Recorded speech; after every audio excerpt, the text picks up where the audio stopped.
Bismillahirrahmanirrahim. Bismillahirrahmanirrahim. Alhamdulillah Rabbil alamin. Wa asyhadu an la ilaha illallah wahdahu la syarikalah. Wa asyhadu anna Muhammadan abduhu wa rasuluhu sallallahu alaihi wa ala alihi wa ashabihi wa tabi'ina lahum bi ihsanin ila yaumiddin wa sallama tasliman katsiran amma ba'd. Alhamdulillah, segala puji tentunya hanyalah untuk Allah Rabbul Alamin. Kita bersaksi bahwa tidak ada sesembahan yang berhak disembah dan juga diibadahi kecuali Allah, tidak ada sekutu baginya. Dan kita bersaksi bahwasanya Muhammad Ibnu Abdullah Al-Hashimi adalah hamba Allah dan juga Rasulnya. Salawat dan salam semoga senantiasa Allah SWT limpahkan kepada beliau, keluarga beliau, para sahabat beliau, dan orang-orang yang mengikuti mereka dengan baik sampai akhir zaman. Para ikhwah dan juga para akhwat, saudara dan juga saudari sekalian, satu di antara ibadah yang diperintahkan oleh Allah, yang apabila seorang muslim dan juga muslimah benar di dalam mempraktekkan, mengamalkan ibadah ini pada tempatnya, maka insyaallah dia akan mendapatkan kebaikan yang banyak di dalam hidupnya. Dia akan melihat perubahan tersendiri di dalam hidupnya. Dan yang dimaksud dengan ibadah tersebut dan amal soleh tersebut adalah berbaik sangka kepada Allah Rabbul Alamin.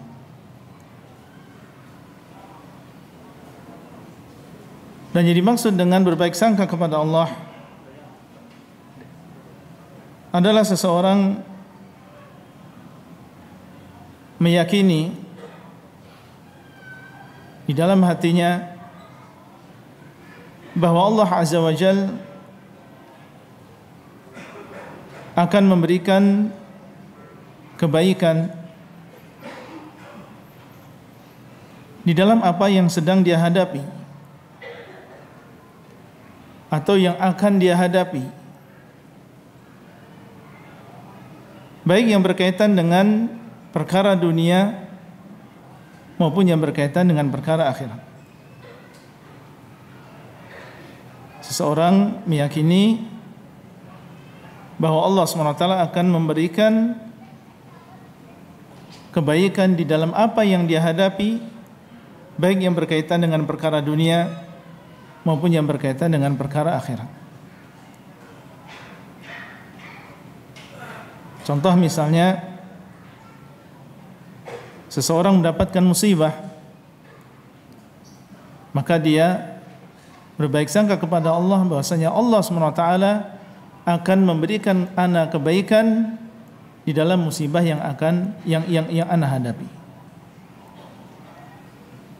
Sebaliknya ketika dia mendapatkan kenikmatan pun juga demikian. Berprasangka baik kepada Allah bahwasanya Allah SWT akan memberikan hikmah, memberikan kebaikan di dalam kenikmatan yang Allah SWT berikan kepada dirinya. Dia mengatakan insyaallah ini adalah baik bagi anak, insyaallah ini ada hikmahnya dan seterusnya. Itu kurang lebih gambaran tentang makna berbaik sangka kepada Allah SWT. Dan ini seperti yang tadi kita sebutkan, kalau kita praktekkan dengan pemahaman yang benar, pada tempatnya, maka insya Allah akan membawa perubahan yang besar dan berarti di dalam kehidupan kita. Mengapa kita harus berprasangka baik kepada Allah dan diharamkan kita berburuk sangka kepada Allah? Sebabnya adalah karena Allah Azza wa Jal dialah Ar-Rahman, dialah yang maha penyayang, dan rahmat Allah Azza wa Jal adalah sangat luas.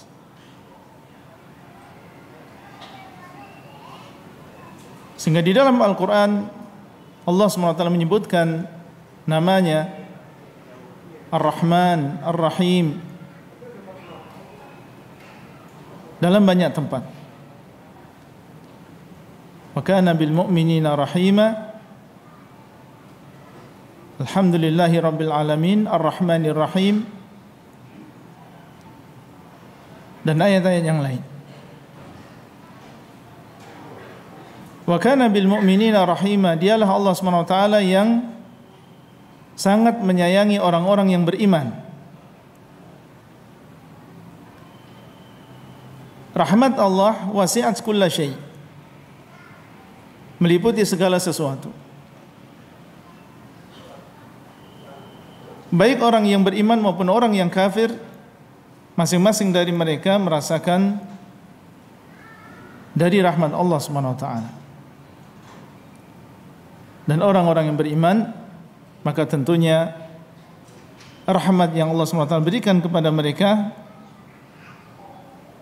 lebih luas cakupannya di dunia maupun di akhirat. Maka seorang muslim ketika dia mengenal bahwasanya Allah SWT dialah Ar-Rahman, dan bahwasanya rahmat Allah meliputi segala sesuatu, termasuk di antaranya adalah musibah yang menimpanya, hutang yang melilitnya, anak yang nakal yang dia hadapi, kesulitan ekonomi. Dia ingat bahwasanya Allah SWT dialah yang maha pengasih lagi maha penyayang. Orang kafir saja mendapat bagian dari kasih sayang Allah. Lalu bagaimana dengan orang yang beriman dan dia beramal saleh, takut kepada Allah, dan dia tidak pernah melihat Allah? Maka seorang muslim tertanam di dalam dirinya bahwasanya Allah SWT dialah yang maha mengasihi, dialah yang maha menyayangi, dan yakin bahwasanya di dalam apa yang dia hadapi, di situ ada kasih sayang Allah SWT. Di dalam sebuah hadis Nabi SAW mengatakan, "Lamma qadallahu al-khalq, kataba fi kitabihi fahuwa 'indahu fawqa al-'arsh, inna rahmati ghalabat ghadabi." Ketika Allah SWT menulis atau mentakdirkan, menentukan atau menyelesaikan penciptaan, maka Allah SWT menulis di dalam kitabnya, dan dia di sisinya di atas arsy. Apa yang Allah tulis? Inna rahmati ghalabat ghadabi. Allah tulis di sana, sesungguhnya rahmatku mengalahkan kemarahanku. Allah SWT memiliki sifat rahmah, dan Allah memiliki sifat ghadab, marah. Tapi Allah tetapkan di atas, dan ini menunjukkan tentang pentingnya perkara ini sampai Allah tulis, sesungguhnya rahmatku mengalahkan kemarahanku. Supaya tertanam di dalam diri kita masing-masing betapa luasnya rahmat Allah Azza wa Jalla. Dan tidak sepantasnya seorang muslim dan juga muslimah putus asa, berburuk sangka kepada Allah SWT. Ada seorang wanita di zaman Nabi SAW yang dia kehilangan bayinya. Termasuk di antara tawanan yang ditawan oleh kaum muslimin. Dan kita tahu keadaan para tawanan perang, dan dia seorang wanita memiliki anak, kehilangan bayinya. Dan bayi tersebut tentunya masih tergantung dengan uminya, belum bisa mandiri. Dia kehilangan, tentunya tertimpa kegelisahan, keresahan, kekhawatiran. Bagaimana ketika dia haus? Siapa yang memperhatikan? Jangan-jangan keinjak. Perasaan yang tidak karuan di dalam dirinya. Kemudian Allah SWT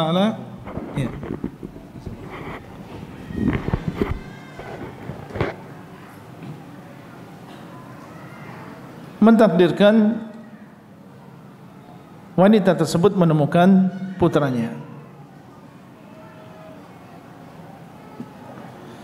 Dan antum bisa bayangkan bagaimana wanita tersebut, dan dia termasuk tawanan perang, ketika dia menemukan putranya di depannya dalam keadaan sehat. Dia peluk seerat-eratnya, langsung dia berikan susunya, dan meneteskan air mata kebahagiaan. Dia tumpahkan seluruh kasih sayang yang dia miliki kepada anaknya tersebut.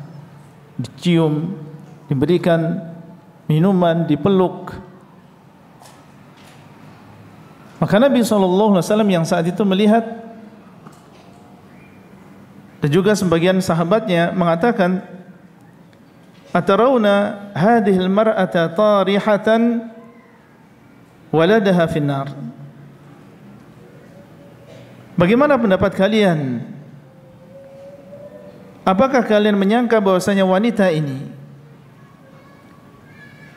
rela untuk melemparkan anak tersebut ke dalam api setelah kalian melihat bagaimana wanita tersebut menumpahkan kasih sayangnya kepada anak yang baru saja dia temukan? Mereka pun mengatakan, la wallahi, tidak demi Allah, wa hiya taqdiru ala alla tatrahahu, sedangkan dia dalam keadaan mampu untuk tidak melemparnya. Dalam keadaan normal, dalam keadaan biasa, bukan dipaksa, tidak mungkin dia rela untuk melemparkan anaknya ke dalam api. Mendekat saja dia tidak rela, membiarkan anaknya dalam keadaan kepanasan meskipun hanya sebentar. Maka Rasulullah SAW ingin memberikan pelajaran kepada para sahabat tentang apa yang baru saja terjadi, yang berkaitan dengan sifat Allah, dan bagaimana yang seharusnya dilakukan oleh seorang muslim. Beliau sallallahu alaihi wasallam mengatakan, "Lallahu arhamu bi'ibadihi min hadhihi biwaladiha." Sungguh Allah Azza wa Jal lebih sayang kepada para hamba-hambanya daripada wanita ini kepada anaknya. Jadi kita ketika disuruh menceritakan, menggambarkan tentang kasih sayang wanita tersebut kepada putranya, maka seperti yang tadi kita gambarkan, bagaimana dia meluapkan, menumpahkan seluruh kasih sayang yang dia miliki kepada putra tersebut, sebisa dia.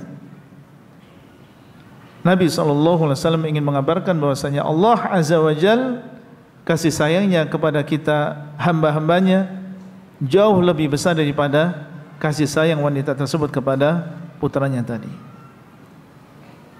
Dan hadis ini sahih, muttafaqun alaih. diriwayatkan oleh Bukhari dan juga Muslim. Maka seorang muslim dan juga muslimah tentunya ketika dia mengingat bagaimana kasih sayang Allah dan luasnya kasih sayang Allah, menjadikan di dalam dirinya perasaan yang baik, berbaik sangka kepada Allah SWT dalam setiap keadaan. Allah SWT dialah yang menetapkan atas dirinya bahwasanya rahmatnya mengalahkan amarahnya. Dan di antara keutamaan berbaik sangka kepada Allah,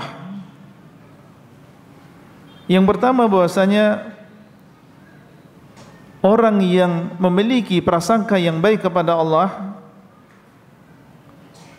maka Allah SWT akan memberikan kebaikan tersebut. Kalau kita memiliki prasangka yang baik kepada Allah, Allah akan memberikan jalan keluar, Allah akan memudahkan, akan memberikan petunjuk. Maka Allah SWT akan memberikan kebaikan tersebut. Di dalam sebuah hadis dari Abu Hurairah radhiyallahu taala anhu, Rasulullah sallallahu alaihi wasallam mengatakan, yaqulullah, Allah SWT berfirman, ana inda dhanni abdi bi. Allah mengatakan, aku sesuai dengan persangkaan hambaku kepadaku. Aku sesuai dengan persangkaan hambaku kepadaku. Hadisnya sahih, muttafaqun alaih. Di dalam sebuah riwayat Allah SWT mengatakan, ana inda dhanni abdi bi, in dhanna bi khairan falahu, wa in dhanna syarran falahu. Aku sesuai persangkaan hambaku kepadaku. Kalau dia berprasangka baik kepadaku, maka dia mendapatkan kebaikan tersebut. Dan kalau dia berprasangka jelek kepadaku, Allah tidak akan memberikan jalan keluar, tidak akan memberikan kemudahan, Allah tidak akan mengampuni dan seterusnya. Falahu, maka dia akan mendapatkan kejelekan tersebut. Jadi kembali kepada persangka seorang hamba kepada Allah SWT. Apa yang dia persangkakan kepada Allah. Abdullah bin Mas'ud, salah seorang sahabat Nabi SAW, beliau menceritakan kepada kita tentang bagaimana kedudukan husnudzan. Walladzi la ilaha ghairuhu ma u'tiya 'abdun mu'minun syai'an khairan min husnil dhanni billahi azza wa jalla. Demi Allah, zat yang tidak ada sesembahan yang berhak disembah kecuali Dia, tidaklah seorang hamba diberikan, seorang hamba yang beriman, tidaklah seorang hamba yang beriman diberikan sesuatu yang lebih baik daripada prasangka baik dia kepada Allah. Jadi kalau seorang yang beriman diberikan taufik oleh Allah SWT untuk senantiasa berprasangka baik kepada Allah dalam setiap keadaan, maka beliau mengatakan tidak ada yang lebih baik dari apa yang Allah berikan tersebut. Itu seseorang diberikan taufik untuk senantiasa berprasangka baik kepada Allah. Karena tadi itu, ketika dia terus berprasangka baik kepada Allah, insyaallah kedepannya kemudahan-kemudahan, kelancaran-kelancaran, kesuksesan demi kesuksesan akan dia dapatkan. Walladzi la ilaha ghairuhu la yuhsinu 'abdun billahi 'azza wa jalla adh-dhanna illa a'tahu Allahu 'azza wa jalla dhannahu. Beliau bersumpah kembali, padahal tadi sudah bersumpah, dan demi zat yang tidak ada sesembahan yang berhak disembah kecuali Dia, tidaklah seorang hamba berbaik sangka kepada Allah kecuali Allah akan berikan kepadanya persangkaan tersebut. Sampai beliau bersumpah ingin menunjukkan kepada kita bahwasanya apa yang beliau sampaikan adalah hak. Dzalika bi annal khaira fi yadihi. Kenapa demikian? Karena sesungguhnya seluruh kebaikan itu di tangan Allah, bukan di tangan makhluk. Perbendaharaan bumi dan juga langit, kebaikan dunia dan juga kebaikan akhirat itu di tangan Allah. Ketika dia itu Allah Azza wa Jalla melihat hambanya berbaik sangka kepadanya, maka Allah SWT sebagaimana dalam hadis qudsi tadi akan memberikan dia sesuai dengan persangkaan dia kepada Allah SWT. Athar ini disebutkan oleh Ibn Abi Dunya di dalam kitab Husnul Dhan. Faedah yang kedua, selain mendapatkan kebaikan yang dia sangkakan kepada Allah adalah dia akan mendapatkan kelapangan dada, ketentraman hati, kebahagiaan. Dan ini adalah tentunya yang diinginkan oleh semua manusia. Harta yang banyak, tapi kalau dia tidak menemukan ketenangan di dalam hatinya, kelapangan di dalam dadanya, tentunya tidak akan ada artinya harta yang dia miliki. Di antara sebab mendapatkan kelapangan dada, seseorang menghadapi keadaan apapun, perkara apapun, ketika dia husnudzan kepada Allah. Semiskin apapun dia husnudzan kepada Allah. Sesusah apapun dia mendidik anaknya, dia husnudzan kepada Allah. InsyaAllah suatu saat Allah SWT akan memberikan hidayah kepada mereka. InsyaAllah suatu saat mereka akan sadar. InsyaAllah nanti akan ada jalan keluar yang Allah SWT berikan kepada anak. Ucapan dia yang mungkin kalau ditulis satu baris saja tidak, ya sudah cukup, satu baris saja sudah cukup atau kurang. Tapi ketika dipraktekkan dalam kehidupan dia, akan dia temukan di dalam dirinya ketentraman hati yang sebenarnya. Karena dia berhusnudzan kepada Allah. Di dalam Al-Quran Allah SWT mengatakan, wa man yatawakkal 'ala Allahi fahuwa hasbuh. Dan barang siapa yang bertawakal kepada Allah, maka Allah SWT akan memberikan kecukupan kepada orang tersebut. Dan tawakal yang artinya adalah bergantung, meyakini bahwasanya kebaikan adalah di tangan Allah, keburukan juga di tangan Allah. Barang siapa yang kuat tawakulnya kepada Allah, kuat tawakalnya kepada Allah, maka itu berasal dari sebenarnya adalah husnudzan dia kepada Allah SWT. Ketika dia memiliki husnudzan, berbaik sangka kepada Allah, dan bahwasanya Allah SWT dialah yang menguasai segalanya, dan dialah yang maha mampu untuk melakukan segalanya, dan seluruh kebaikan ada di tangannya, maka dia pun akhirnya bertawakal hanya kepada Allah SWT. Beda dengan orang yang suudzon kepada Allah, sehingga dia bertawakal kepada selain Allah, atau separuh-separuh bertawakal kepada Allah dan juga bertawakal kepada selain Allah. Suudzon, berpasangkan jelek kepada Allah, seakan-akan Allah SWT tidak bisa melakukan apa yang ada, sesuatu yang tidak bisa dilakukan oleh Allah, sehingga dia pun bertawakal kepada selain Allah. Tapi orang yang husnudzan, maka dia akan bertawakal kepada Allah. Apa pahalanya? Fahuwa hasbuhu, maka Allah SWT akan memberikan kecukupan. Dan di antara bentuk Allah SWT memberikan kecukupan, Allah akan hilangkan dari dirinya kegelisahan, keresahan, kekhawatiran, kegundahan, ketakutan, Allah akan hilangkan itu semuanya dari diri orang yang berhusnudzon kepada Allah. Orang yang bertawakal hanya kepada Allah SWT. Sehingga dia pun menghadapi berbagai permasalahan dan tidak ada di antara kita yang lepas dari permasalahan. Semenjak kita dilahirkan atau bahkan berada di dalam perut ibu kita.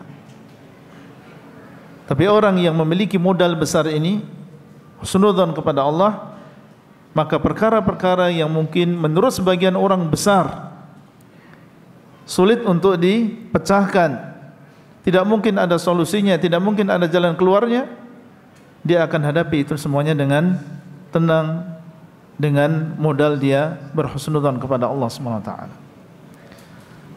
Dan secara umum ayyuhal ikhwah, dalam seluruh perkara kita dituntut untuk husnudzon kepada Allah. Dan di sana ada beberapa perkara yang lebih ditekankan lagi. Dan diperintahkan seseorang untuk menguatkan husnudzonnya kepada Allah. Di antara keadaan-keadaan tersebut, pertama adalah ketika seseorang akan meninggal dunia, merasa bahwasanya ajalnya dekat dan bahwasanya harapan untuk hidup ini tipis. Dalam keadaan demikian, seorang muslim dan juga muslimah ditekankan dan dituntut untuk berbaik sangka kepada Allah. Dalam sebuah hadis Jabir yang diriwayatkan oleh Imam Muslim, Jabir mengatakan, sami'tu Rasulullah sallallahu alaihi wasallam qabla mautihi bi thalathati ayyam. Yaqulu, aku mendengar Rasulullah sallallahu alaihi wasallam 3 hari sebelum beliau meninggal dunia. Beliau mengatakan, la yamutanna ahadukum illa wa huwa yuhsinu adh-dhanna billahi azza wa jalla. Janganlah salah seorang di antara kalian meninggal dunia sehingga dia berbaik sangka kepada Allah. Janganlah salah seorang di antara kalian meninggal dunia kecuali dia berbaik sangka kepada Allah. Dia ingat bagaimana Allah SWT memberikan hidayah kepada Islam, kepada sunnah, dijadikan dia termasuk orang-orang yang salat, beriman kepada Allah dan hari akhir, beriman kepada Rasulullah SAW, diizinkan untuk meletakkan dahinya di tanah bersujud untuk Allah SWT. Diizinkan lisannya untuk mengatakan la ilaha illallah. Diizinkan hatinya untuk meyakini dan beriman dengan Allahu Rabbul Alamin dan meyakini bahwasanya Muhammad adalah Rasulullah. Kalau Allah mau, Allah jadikan dia sebagaimana orang-orang kafir, sebagaimana orang-orang musyrik, maka dia pun tertanam di dalam dirinya, Allah SWT menghendaki kebaikan kepada dirinya. Alhamdulillah, insyaallah kebaikan yang akan ana hadapi ke depan, sehingga menghadap Allah dalam keadaan dia berbaik sangka kepada Allah. Dan dalam hadis tadi disebutkan Allah sesuai dengan prasangka hambanya kepada dirinya. Wathilah Ibnul Asqa', beliau pernah masuk kepada Abul Aswad Al-Jurashi, dan saat itu Abul Aswad Al-Jurashi dalam keadaan dia sakit yang menyebabkan dia meninggal dunia. Kemudian Wathilah mengucapkan salam dan duduk, dan Abul Aswad saat itu berada di sebelah kanan dari Wathilah.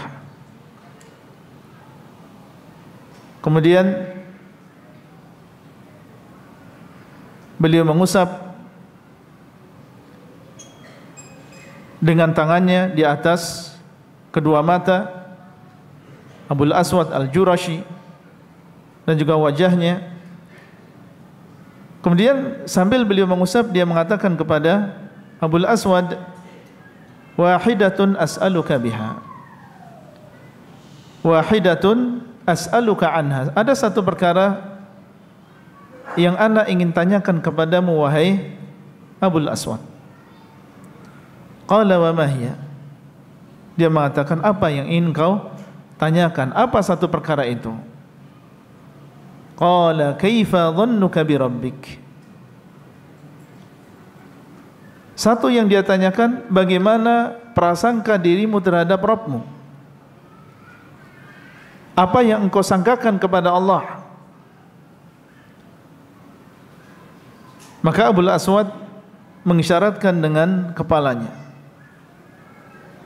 bukan dengan lisannya berbicara, tapi mengisyaratkan dengan kepalanya, yang maknanya adalah baik. Itu aku dalam keadaan sekarang ini berprasangka baik kepada Allah, kebaikan yang akan ana dapatkan. Maka berkata Wathilah, abshir, bergembiralah dirimu, fa inni sami'tu Rasulullah sallallahu alaihi wasallam yaqulu qala Allahu azza wa jalla ana 'inda dhanni 'abdi bi falyadhunna bima syaa. Boleh sebutkan hadisnya, bergembiralah dirimu, berbahagialah dirimu, sesungguhnya aku mendengar Rasulullah sallallahu alaihi wasallam bersabda, Allah berfirman, aku sesuai prasangka hambaku kepadaku, maka silahkan dia berprasangka kepadaku sesuai dengan apa yang dia kehendaki. Dan aku telah mendengar engkau sekarang dalam keadaan baik, maka dia pun menambah di dalam diri Abul Aswad prasangka yang baik tadi. Silahkan dia berprasangka kepada Allah sesuai dengan kehendaknya.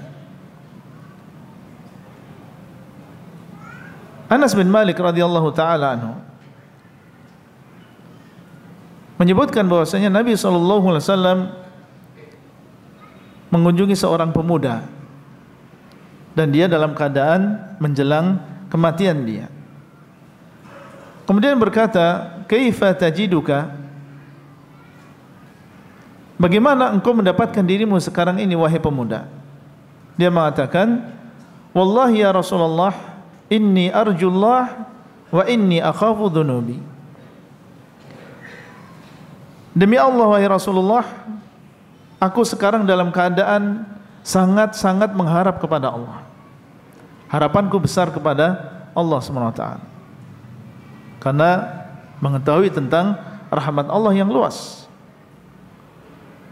Tapi ketika aku melihat dosa-dosaku, aku takut atas dosa-dosa yang aku lakukan selama ini.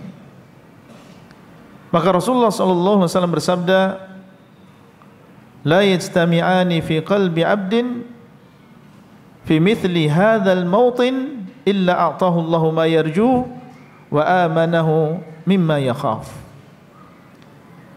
Tidaklah berkumpul dua perkara tadi ketika dia melihat rahmat Allah, dia berprasangka baik dan memiliki harapan yang besar, dan ketika dia melihat dosanya, maka dia khawatir akan dosa-dosa tersebut.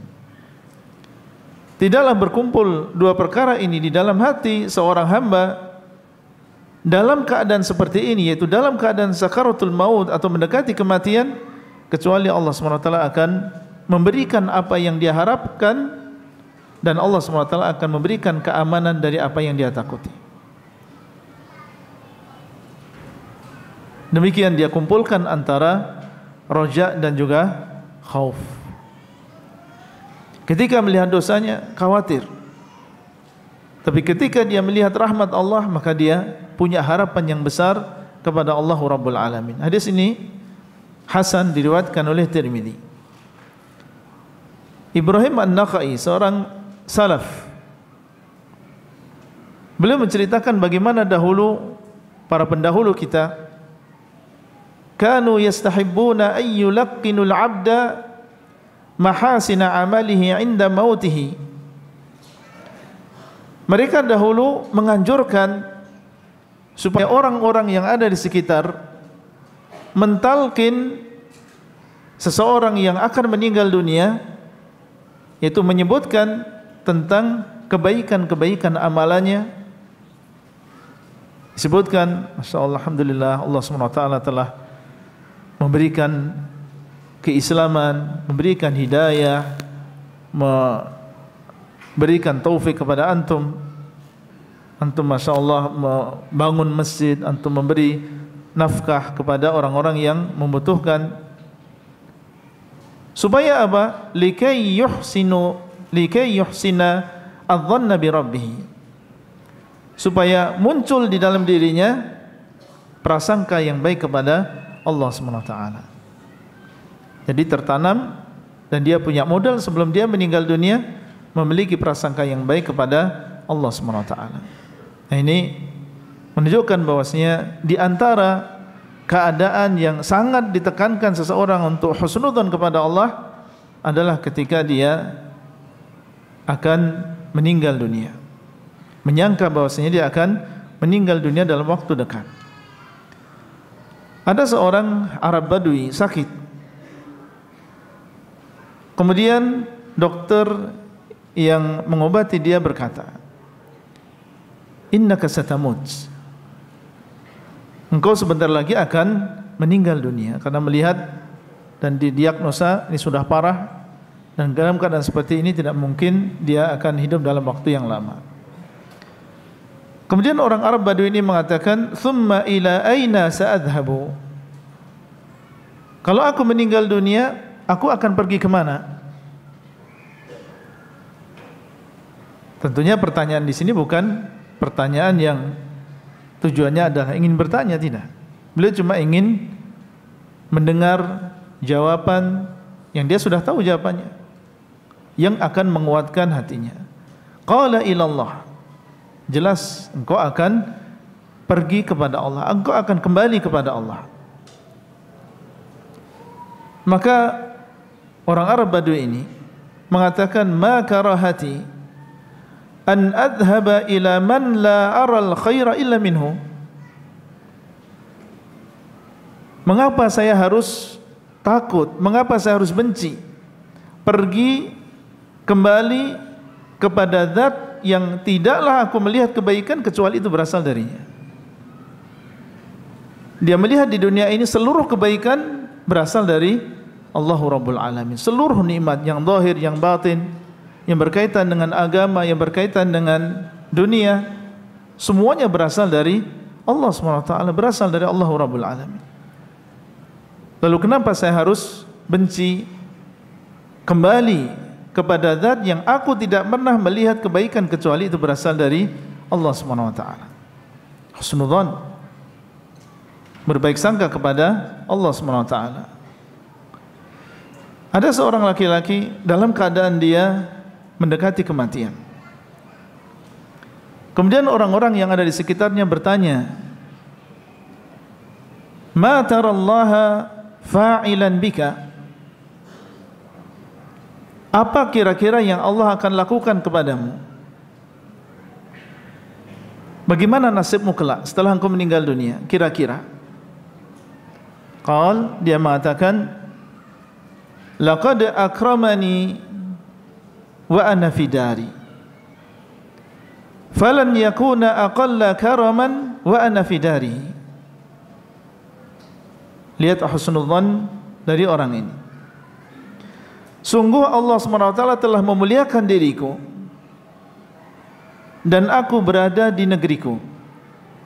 Aku berada di dunia, di rumahku. Allah SWT telah memuliakan diriku, memberikan kenikmatan dunia, memberikan hidayah, memuliakan aku dengan berbagai kenikmatan tersebut, sedangkan aku sekarang sedang berada di negeriku. Aku sedang berada di rumahku, di dunia ini. Maka tentunya ketika aku kelak berada di negerinya, ketika aku kembali ke akhirat atau menuju akhirat, tentunya dia akan lebih memuliakan aku. Kalau di rumahku saja, di negeri ini, di dunia ini, demikian besarnya Allah SWT memuliakan aku, lalu bagaimana seandainya aku berada di akhirat kelak? Dari mana kalimat ini muncul? Kalimat ini muncul dari seorang yang memiliki husnudzan kepada Allah SWT. Ada seorang Arab Badui berkata kepada Abdullah bin Abbas, "Man yuhasibun nasa yaumal qiyamah?" Siapakah yang akan menghisab, menghitung manusia di hari kiamat? Abdullah bin Abbas mengatakan Allah. Kemudian orang Arab Badui ini mengatakan, "Najautu wa rabbil Ka'bah." Sungguh aku telah sukses, sungguh telah aku telah beruntung demi Rabbnya Ka'bah. Li'anna al-karima idza malaka rahim wa idza qadira afa. Karena sesungguhnya zat yang mulia apabila dia menguasai maka dia akan menyayangi, dan Allah SWT dialah yang menguasai. Dialah Al-Karim, dan di antara nama Allah adalah Al-Karim. Apabila dia menguasai maka dia akan menyayangi apa yang dia kuasai. Wa idza qadira afa. Dan kalau dia mampu dan dia memiliki sifat Al-Karam, Maha Penyantun, maka dia akan memaafkan. Dan kalimat seperti ini juga muncul dari orang yang husnudzan kepada Allah. Kita dengarkan azan terlebih dahulu. Bismillahirrahmanirrahim. Alhamdulillah rabbil alamin wa bihi nasta'in wa ala umuri dunya waddin. Sallallahu ala nabiyyina Muhammadin wa ala alihi wa sahbihi ajma'in. Kita lanjutkan. Di antara keadaan di mana seorang muslim dan juga muslimah ditekankan untuk husnudzan kepada Allah Azza wa Jalla adalah ketika dia memiliki tanggungan hutang yang banyak.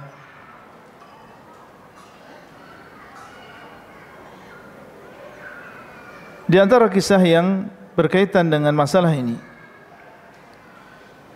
apa yang terjadi pada Abdullah bin Zubair, ada di dalam Sahih Bukhari, di mana bapak beliau yaitu Zubair bin Al-Awwam, seorang sahabat Nabi SAW, berkata kepada Abdullah bin Zubair, "Ya bunayya, in ajazta an syai'in min daini fasta'in alaihi maulaya." Wahai anakku, kalau engkau merasa lemah, merasa tidak mampu untuk menanggung, membayar sebagian dari hutangku, maka hendaklah engkau meminta pertolongan kepada maulaku dalam membayar hutangku tersebut. Qala Abdullah, berkata Abdullah, fa wallahi ma daraitu ma arada, demi Allah aku tidak tahu apa yang dimaksud oleh bapakku. Sebelum dia meninggal dunia mengatakan, wahai Abdullah, wahai anakku, kalau engkau tidak mampu membayar sebagian dari hutangku, maka mintalah pertolongan kepada maulaku. Dia mengatakan, saya tidak tahu apa yang dimaksud oleh ayah. Sampai aku mengatakan, ya abati, man maulak? Wahai bapakku, siapa yang engkau maksud dengan maulamu? Qala Allah. Beliau mengatakan, Allah. Kalau engkau merasa tidak mampu untuk membayar sebagian dari hutangku, maka mintalah pertolongan, kemudahan kepada maulaku, dan dia adalah Allah. Husnudzan. husnudzon kepada Allah bahwasanya Allah SWT akan membayar hutang-hutang tersebut. Bukan sesuatu yang sulit bagi Allah SWT untuk menyelesaikan 2 miliar, 3 miliar, 5 miliar atau triliunan sekalipun. Karena lillahi khazainus samawati wal ard. Milik Allah perbendaharaan langit dan juga bumi. Kalau engkau merasa lemah, mintalah kemudahan, pertolongan kepada Allah Maulaku. Qala, berkata Abdullah, fa wallahi ma waqa'tu fi kurbatin min dainihi, maka demi Allah tidaklah aku atau menimpaku kesusahan di dalam membayar hutangnya, illa qultu, kecuali aku mengatakan, berdoa, ya maula Zubair iqdi anhu dainahu. Abdullah bin Zubair berkata, berdoa, berhusnudzan sebagaimana bapaknya juga berhusnudzan kepada Allah Azza wa Jalla. Ya maula Zubair, wahai zat yang menolong Zubair, bayarkanlah hutangnya. Fayaqdihi, maka akhirnya Allah SWT membayarkan, memudahkan dia untuk membayar hutang tersebut. Kisah yang menunjukkan bahwasanya seseorang dalam keadaan seperti ini ditekankan dia untuk berhusnudzan kepada Allah Azza wa Jalla. Maka seseorang ketika dia memiliki husnudzan kepada Allah, sebesar apapun kesusahan dia, sebesar apapun hutang yang dia miliki, kalau memang hutang-hutang tersebut entah itu karena memang sesuatu yang disyariatkan atau terlanjur melakukan sesuatu yang tidak disyariatkan, akhirnya dia terjerumus ke dalam hutang yang besar, maka insya Allah Allah SWT akan memberikan jalan keluar. Sekarang mungkin kita tidak tahu dari mana arahnya, tapi yakinlah husnudzon kepada Allah bahwasanya Allah SWT akan memberikan jalan keluar.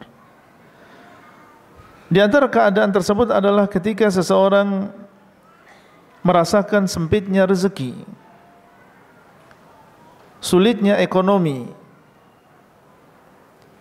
Dari Abdullah bin Mas'ud, beliau berkata, Rasulullah SAW bersabda, man asabathu faqatun, barang siapa yang diuji oleh Allah dengan kemiskinan, dengan kefakiran, fa anzalaha bin nas, kemudian dia turunkan musibah tersebut, dia adukan musibah tersebut kepada manusia, lam tusadda faqatuhu, maka tidak akan tertutupi kemiskinan tersebut, karena dia keluhkan kepada makhluk yang serupa dengan dia, yang sama-sama miskinnya, yang sama-sama lemahnya. Ya ayuhan nas antumul fuqara'u ilallah, wahai manusia, kalian semua adalah fakir kepada Allah. Waman anzalaha billah, tapi barang siapa yang mengadukan kemiskinannya kepada Allah, awsyakallahu lahu bil ghina, imma bimautin ajilin au ghinan ajilin, maka sebentar lagi Allah SWT akan memberikan kecukupan kepada orang tersebut. Mungkin dia akan meninggal dunia dalam waktu dekat, atau Allah SWT akan memberikan keluasan rezeki kepadanya dalam waktu dekat. Hadis ini sahih, diriwayatkan oleh Abu Daud. Dan yang dimaksud dengan mengadukannya kepada Allah, menurunkannya kepada Allah, maksudnya adalah meyakini dan berprasangka baik kepada Allah bahwasanya Allah SWT akan memberikan dia jalan keluar, akan menghilangkan kesempitan rezeki tersebut. Ketika musibah ketika dalam keadaan yang sempit secara umum, maka seorang muslim dan juga muslimah dituntut untuk senantiasa berbaik sangka kepada Allah. Termasuk di antaranya dalam dakwah. Nabi Musa alaihissalam ketika diperintahkan oleh Allah SWT membawa kaumnya di malam hari meninggalkan Mesir, dan mereka adalah orang-orang yang lemah, di antaranya wanita, anak-anak, dan jumlah mereka bukan jumlah yang sedikit. Kemudian Fir'aun mendengar tentang keluarnya mereka dan membawa bala tentaranya dengan senjata yang lengkap, kebencian, keinginan untuk membunuh Musa dan juga Bani Israel, berusaha untuk mengejar Nabi Musa alaihissalam dan juga Bani Israel. Sampai akhirnya Nabi Musa alaihissalam dan juga Bani Israel sampai di pinggir laut. Di depan mereka ada laut yang terbentang. Kemudian mereka melihat ke belakang, ternyata sudah terlihat pasukan Fir'aun dengan senjata yang lengkap, bersiap untuk menghabisi Bani Israel. Sehingga mereka mengatakan, inna lamudrakun, sesungguhnya kita akan habis. Mereka akan mendapatkan kita, mereka akan membantai kita. Musa alaihissalam, yang dia adalah seorang nabi, seorang rasul, dalam keadaan yang sangat sempit, depan mereka adalah laut dan tidak mungkin mereka menyeberangi laut atau masuk ke dalam lautan, dan itu adalah kematian. Dan kalau mereka berdiam diri di situ, akhir mereka juga adalah kematian. Dengan yakinnya beliau mengatakan, qala kalla, sekali-kali tidak, inna ma'iya rabbi sayahdin, sekali-kali tidak, mereka tidak akan mendapatkan kita.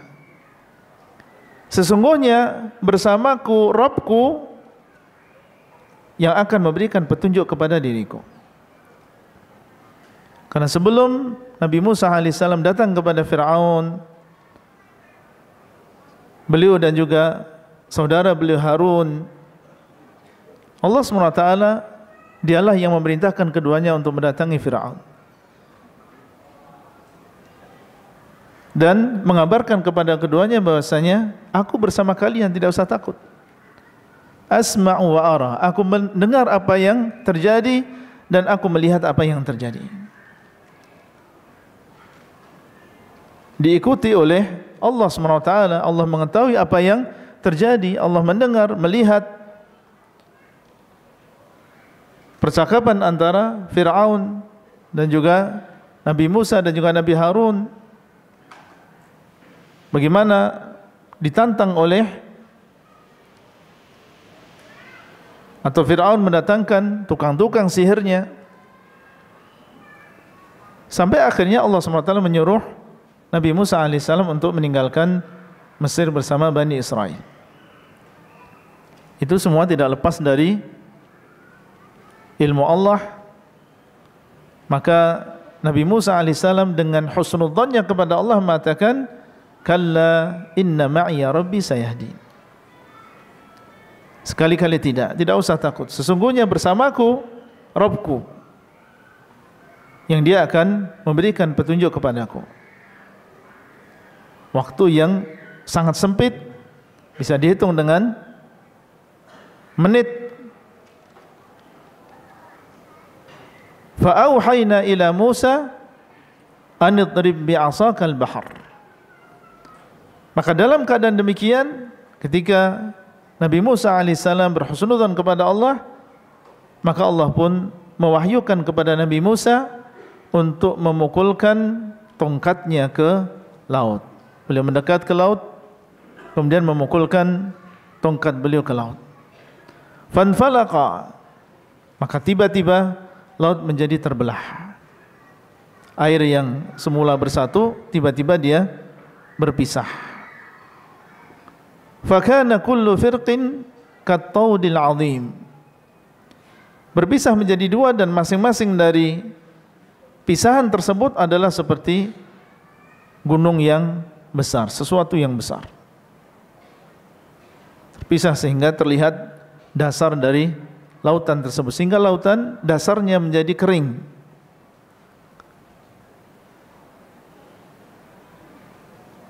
Itu di detik-detik terakhir, menit-menit terakhir sebelum datangnya Fir'aun. Allah SWT berikan jalan keluar, sehingga mereka pun bersegera menuruni tanah yang sudah kering tadi, dan di kanan dan juga kiri mereka ada air yang menjulang tinggi ke atas. Allah keringkan dasar lautnya. Kemudian mereka berjalan melewati, dan ketika mereka sudah sampai di seberang, Fir'aun juga berusaha untuk mengikuti mereka dari belakang bersama bala tentaranya. Dan ketika seluruh Bani Israel sampai ke seberang, Allah SWT mengembalikan air laut tersebut seperti semula. Dan itu terjadi pada tanggal 10 Muharram. Ini adalah contoh di antara husnudzan. Dalam keadaan musibah, dalam keadaan sempit, maka sangat ditekankan seorang muslim untuk husnudzan kepada Allah Azza wa Jalla. Nabi Muhammad SAW ketika diusir oleh kaumnya dan mau dibunuh oleh orang-orang Quraisy, kemudian beliau dan juga Siddiq berada di sebuah gua beberapa hari di sana, dan orang-orang Quraisy menyebar orang-orangnya untuk mencari Nabi Muhammad SAW dan juga Abu Bakar As-Siddiq. Ada di antara mereka yang naik ke atas gunung dan sampai di depan gua, berdiri di mulut gua tersebut. Dan Rasulullah SAW beserta Abu Bakar As-Siddiq berada di bawah. Disebutkan, diceritakan oleh Abu Bakar As-Siddiq, seandainya orang yang berdiri tadi melihat ke bawah, niscaya dia akan melihat di situ ada Muhammad dan juga Abu Bakar As-Siddiq. Terlihat saat itu kesedihan dari Abu Bakar As-Siddiq. Bukan beliau mengkhawatirkan tentang dirinya, tapi mengkhawatirkan Rasulullah SAW. Di saat itu Rasulullah SAW mengatakan kepada Abu Bakar, "Ya Abu Bakrin, ma dhannuka bithnaini Allahu thalithuhuma." Bagaimana prasangkamu dengan dua orang, Allah SWT yang ketiga? Allah yang membersamai mereka, menolong mereka. Bagaimana prasangkamu terhadap dua orang, itu beliau dan Abu Bakar As-Siddiq, Allah SWT yang ketiga bersama mereka. Kalau Allah SWT telah membersamai seseorang, maka siapa yang bisa memudarati orang tersebut? Siapa yang bisa mencelakai orang tersebut? Tinggal dia melihat ke bawah, dia sudah akan bisa melihat Rasulullah SAW dan juga Abu Bakar As-Siddiq. Tapi Allah SWT dialah yang maha berkuasa. Husnudzan kepada Allah Azza wa Jalla. Dan dalam Al-Quran Allah SWT menyebutkan, "Idh qala li sahibihi la tahzan." innallaha ma'ana. Ketika dia berkata kepada sahabatnya itu Abu Bakar As-Siddiq, janganlah engkau bersedih, janganlah engkau takut, innallaha ma'ana, sesungguhnya Allah bersama kita. Dialah yang Maha mengetahui dan dialah yang akan menolong kita. Maka ini juga termasuk contoh berhusnudzon kepada Allah SWT ketika seseorang dalam keadaan sempit, dalam keadaan susah sekalipun. Kemudian juga di antara keadaan yang kita ditekankan untuk husnudzon kepada Allah Azza wa Jalla adalah ketika berdoa. Dalam sebuah hadis Rasulullah SAW mengatakan, "Ud'u Allah wa antum muqinuna bil ijabah." Hendaklah kalian berdoa kepada Allah, meminta kepada Allah, sedangkan kalian dalam keadaan yakin Allah SWT akan mengijabahi doa antum. Husnudzon, Allah SWT akan mengijabahi doa antum. Hadis ini hasan diriwayatkan oleh Tirmidzi. Dan hadis ini menunjukkan bahwasanya seorang muslim apabila dia berdoa, maka yang ada di dalam hatinya adalah husnudzon kepada Allah, bahwasanya Allah SWT akan mengijabahi doa tersebut. Dan makna ijabah wallahu a'lam sebagaimana yang disebutkan dalam hadis, bahwasanya tidaklah seorang muslim berdoa kepada Allah dengan sebuah doa yang tidak ada di situ dosa dan juga memutus tali silaturahim, kecuali dia akan diberikan satu di antara 3 perkara. Dan semuanya adalah makna ijabah.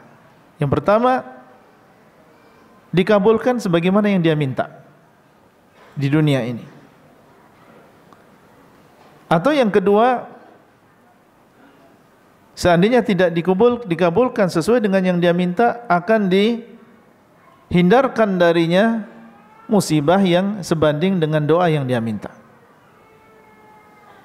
Ini juga termasuk makna ijabah. Atau seandainya bukan yang pertama dan bukan yang kedua, doanya yang dia minta dalam doa tersebut, permintaan yang dia minta dalam doa tersebut tidak dikabulkan di dunia, dan ternyata dia di dunia masih dipenuhi dengan musibah, ijabah yang ketiga adalah Allah SWT akan memberikan kepada dia di akhirat pahala yang setimpal dengan doa yang dia panjatkan. Tidak dikabulkan permintaan tersebut di dunia, tapi Allah SWT akan ganti ijabah tersebut ketika dia di akhirat. Di waktu, di saat ketika dia saat itu sangat-sangat membutuhkan pertolongan dan juga kemudahan dari Allah SWT. Lebih butuh daripada di dunia. Maka semuanya adalah makna ijabah. Hingga seorang muslim berdoa kepada Allah, dan hendaklah yang ada dalam dirinya adalah husnudzon kepada Allah. Allah SWT akan memberikan satu di antara 3 perkara tadi. Umar bin Khattab radhiyallahu ta'ala anhu, beliau mengatakan, inni la ahmilu hammal ijabah walakin ahmilu hammad du'a. Sesungguhnya aku tidak membawa atau merasa dibebani dengan ijabah. Kenapa demikian? Akan tetapi yang aku merasa dibebani adalah doanya. Aku tidak merasa dibebani dengan ijabah, tetapi aku merasa dibebani dengan doa. Fa idza ulhimtu ad-du'a fa innal ijabata ma'ahu. Kalau aku sudah diberikan taufik oleh Allah untuk berdoa, diingatkan oleh Allah untuk berdoa, digerakkan hatinya untuk berdoa, mengangkat tangan, mengatakan Allahumma Rabbana, fa innal ijabata ma'ahu, maka sesungguhnya ijabahnya adalah bersamanya. Dia husnudzon kepada Allah, tidaklah Allah SWT memudahkan dia untuk berdoa, mengangkat tangan, mengatakan Allahumma Rabbana, kecuali Allah SWT menginginkan untuk memberikan ijabah. Satu di antara 3 perkara tadi. Maka beliau mengatakan ucapan yang sangat penting tadi, bahwasanya dia tidak terlalu memikirkan tentang ijabah, tapi yang dia pikirkan adalah bagaimana dia berdoa. Karena kalau sudah diberikan taufik oleh Allah untuk berdoa, maka yang namanya ijabah itu adalah setelah doa tersebut. Ini husnudzan kepada Allah SWT.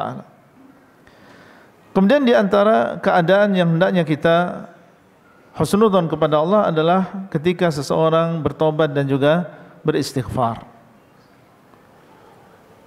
Dalam sebuah hadis Abu Hurairah radhiyallahu taala anhu dari Nabi sallallahu alaihi wasallam menceritakan dari Allah azza wajalla, hadis qudsi. Adznaba 'abdun dzamban. Ada seorang hamba berdosa, kemudian dia mengatakan Allahumma ighfir li dzambi. Kemudian dia mengatakan, ya Allah, ampunilah dosaku. Faqala tabaraka wa ta'ala adznaba 'abdi dzamban fa'alima anna lahu rabban yaghfiru dzamba wa ya'khudhu bi dzambi thumma 'ada fa'adznab. Berdosa kemudian mengatakan, ya Allah, ampunilah aku. Allah mengatakan, hambaku telah berdosa dengan sebuah dosa, kemudian dia mengetahui bahwasanya dia memiliki Rabb yang mengampuni dosa. Dia berdosa dan dia punya keyakinan bahwasanya Rabb yang dia sembah adalah zat yang mengampuni dosa. Akhirnya dia pun mengatakan Allahumma ighfirli dzambi, dan meyakini bahwasanya Allah Rabbnya dialah yang menghukum seseorang karena dosa.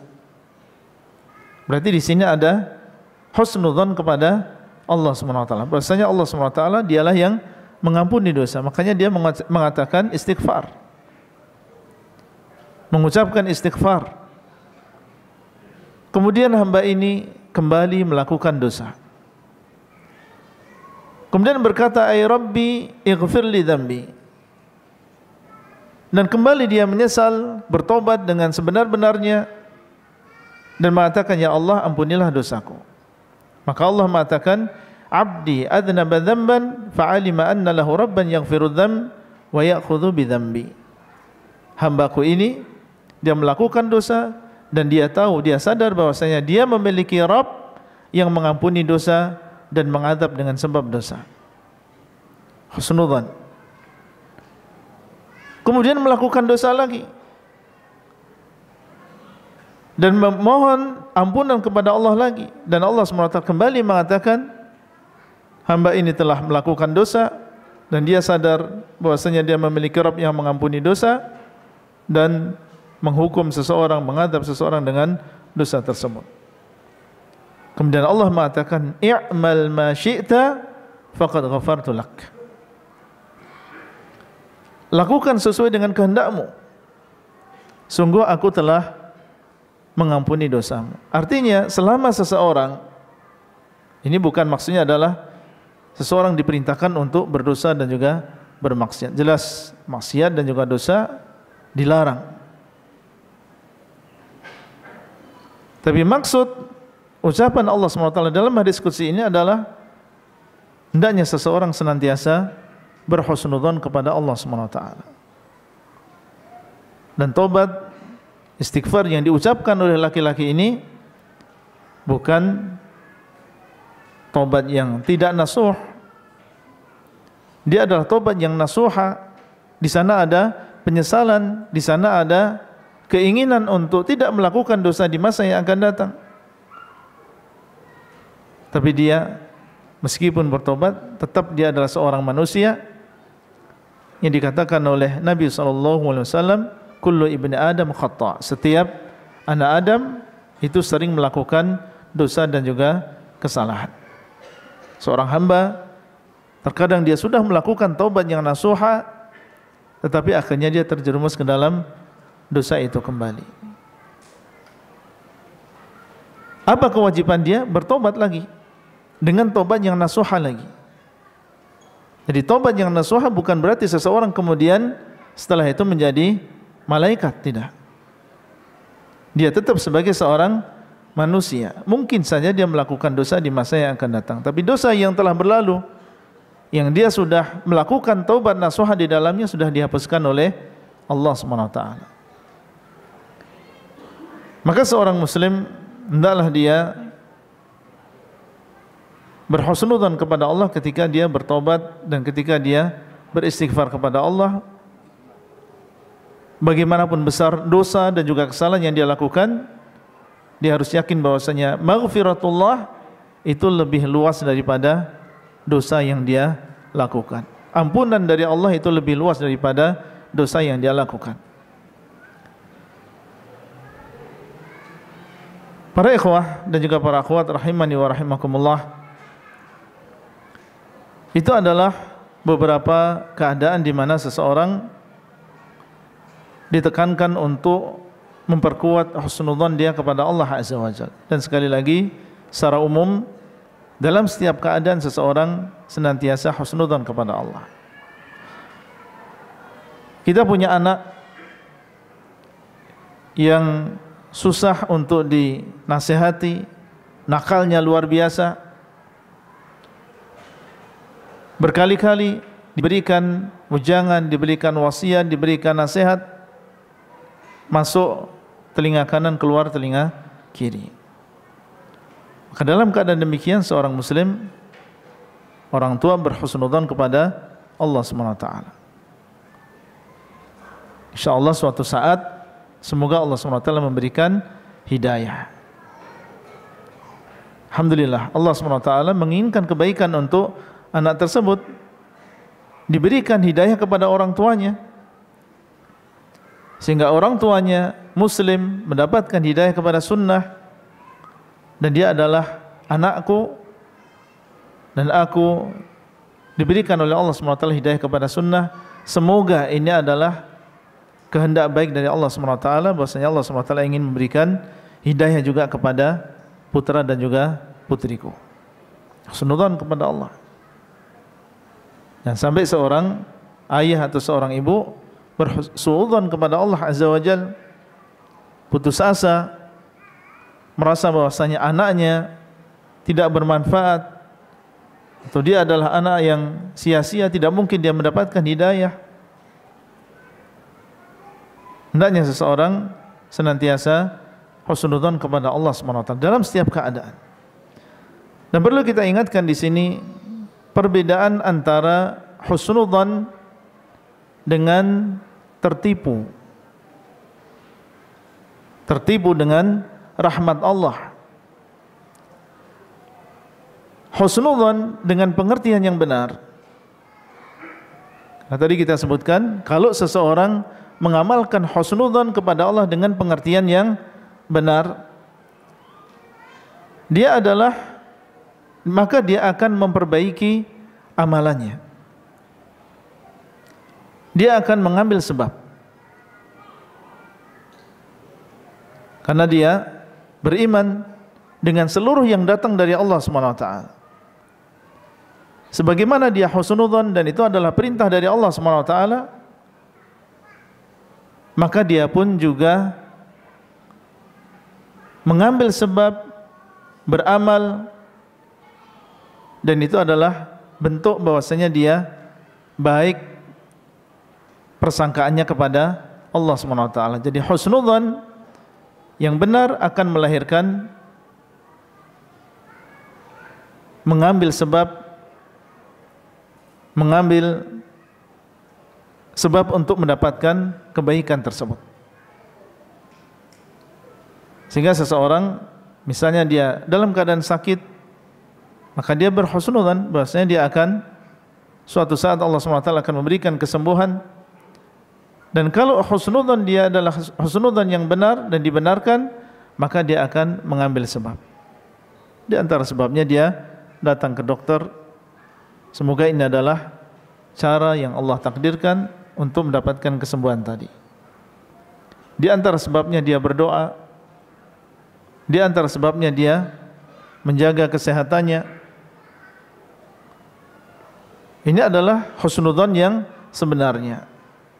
Adapun tertipu dengan rahmat Allah, ini adalah seseorang berangan-angan dan banyak berangan-angan tetapi tidak mengambil sebab. Ini bukan husnudzon, tapi ini adalah tertipu dengan rahmat Allah. Dia punya hutang, kemudian dia berangan-angan nanti akan dibayarkan. Nanti kalau sudah waktunya selesai hutangnya juga akan selesai hutangnya. Tapi dia duduk di rumahnya, tidak ada usaha untuk mengembalikan hutang tersebut kepada orang lain. Tidak ada usaha. Maka ini tidak dinamakan dengan husnudzon, tapi ini dinamakan dengan tertipu dengan rahmat Allah. Sama dengan orang yang bergelimang dengan kemaksiatan, kemudian dia mengatakan, nanti juga saya akan mendapatkan petunjuk, nanti saya juga akan sadar, tapi tidak ada di sana usaha untuk meninggalkan kemaksiatan tersebut. Maka ini adalah dinamakan dengan tertipu dan bukan husnudzon kepada Allah Subhanahu wa taala. Sehingga dalam sebuah ucapannya Al-Hasan Al-Basri beliau mengatakan, innal mu'mina ahsana dhanna bi rabbih fa ahsana al-amal. Sesungguhnya orang yang beriman berbaik sangka kepada Rabbnya, akhirnya dia pun memperbaiki amalannya, akhirnya dia pun mengambil sebab. Wa innal fajira asa'a dhanna bi rabbih fa asa'a al-amal. Adapun seorang yang kafir, orang yang munafik, maka dia suudzon kepada Allah, akhirnya dia pun jelek di dalam beramal, akhirnya dia tidak mengambil sebab keselamatan. Barakallahu fikum. Itu yang bisa kita sampaikan pada kesempatan kali ini. Semoga Allah SWT menjadikan kita termasuk hamba-hamba Allah yang senantiasa husnudzon dan berbaik sangka kepada Allah SWT.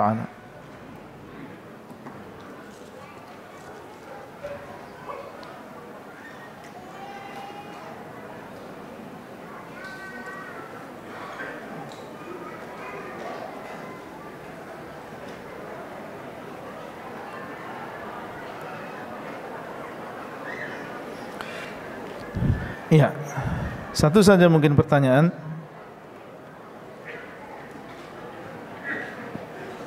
Ana sudah menikah, akan tetapi Allah belum mengaruniai kami anak. Ana selalu berhusnudzon kepada Allah dan berdoa agar Allah memberi kami anak. Tetapi kadang-kala ana bersedih dan bersuudzon kepada Allah di saat sedang sendiri. Pertanyaannya, apakah sifat dan pikiran ana sepertinya adalah berdosa dan menimbulkan amarah dari Allah? Ana terkadang bersuudzon di saat melihat teman ana sudah hamil tetapi ana belum.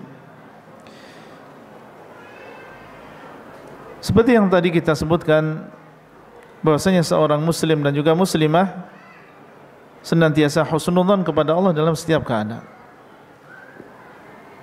Ketika dia mendapatkan anak, dimudahkan untuk mendapatkan keturunan, husnudzon. Semoga ini adalah ladang anak untuk mendapatkan pahala yang besar. Allah ingin melihat anak sungguh-sungguh di dalam mentarbiyah mereka. Mungkin anak menjadi sebab munculnya seorang ulama, seorang ahli ibadah, husnudzon kepada Allah SWT. Ketika dia tidak mendapatkan anak atau belum mendapatkan anak, wanita yang lain dengan mudahnya mereka mengandung dan mendapatkan anak, sementara dia sudah berusaha dan seluruh jalan sudah dia tempuh, akan tapi hasilnya masih nihil. Maka dalam keadaan demikian, seorang wanita muslimah juga berhusnudzon kepada Allah SWT. Ini semua adalah dengan takdir Allah, dan yakin bahwasanya di balik apa yang Allah takdirkan pasti di sana ada hikmatun balighah, ada hikmah yang dalam yang kita tidak mengetahuinya, tapi Allah SWT yang mengetahui hikmah tersebut. Wallahu ya'lamu wa antum la ta'lamun. Allah SWT dialah yang mengetahui, sedangkan kalian tidak mengetahui perkara tersebut. Dan di antara hikmahnya, mungkin Allah SWT mengetahui bahwasanya seseorang ketika dia mendapatkan anak tersebut bisa menjadikan dia menyimpang dari jalan Allah, karena anak adalah termasuk fitnah. Ya ayyuhalladzina amanu inna min azwajikum wa auladikum fitnah fahdharuhum. Inna min azwajikum wa auladikum aduwwan lakum fahdharuhum. Innama amwalukum wa auladukum fitnah.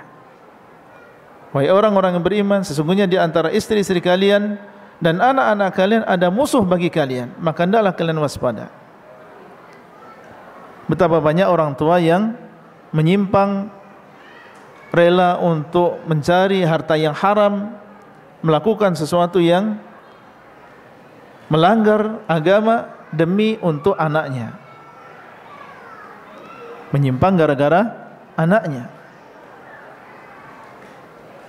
Allah SWT, kita berhusnudzan kepada Allah SWT, pasti di sana ada hikmah. Mungkin Allah SWT menghendaki keselamatan bagi orang tua, dan Allah SWT tahu bahwasanya hambanya tersebut apabila diberikan anak, maka dia akan semakin jauh dari Allah dan juga jalannya. Husnudzan kepada Allah. Aisyah Ummul Mukminin radhiyallahu taala anha, istri Nabi SAW, putri dari Abu Bakar As-Siddiq, tidak memiliki anak, dan beliau manfaatkan keadaan seperti itu untuk kebaikan, berhusnudzan kepada Allah. Beliau manfaatkan waktunya yang luas, tidak memiliki anak, tidak sibuk dengan anak, untuk memperbanyak, memperdalam ilmu agama. Kesempatan bagi beliau untuk menghafal hadis-hadis Rasulullah SAW, dan akhirnya beliau radhiyallahu taala anha termasuk di antara 7 orang sahabat Nabi SAW yang paling banyak hadisnya dari Rasulullah SAW. Banyak para tabi'in yang mereka datang kepada Ummul Mukminin Aisyah mencari ilmu dari beliau. Di sana ada hadis-hadis yang tidak mungkin diketahui kecuali oleh istri-istri Nabi SAW. Terjadi di dalam rumah, tidak dilihat oleh para sahabat. Siapa yang menceritakan? Istri-istri Nabi SAW. Termasuk di antaranya adalah Ummul Mukminin Aisyah radhiyallahu taala anha. Sehingga para ulama menyebutkan ini di antara hikmahnya. Allah SWT tidak memberikan karunia anak kepada Ummul Mukminin Aisyah radhiyallahu taala anha, tapi beliau tidak kemudian menghabiskan umurnya dengan kesedihan yang berlarut-larut, sehingga sudah tidak memiliki anak, kemudian yang kedua tidak mengambil manfaat dari usianya, tidak belajar, tidak beramal, tidak menuntut ilmu, kemudian dia menyia-nyiakan waktunya, umurnya dengan berlarut-larut di dalam kesedihan.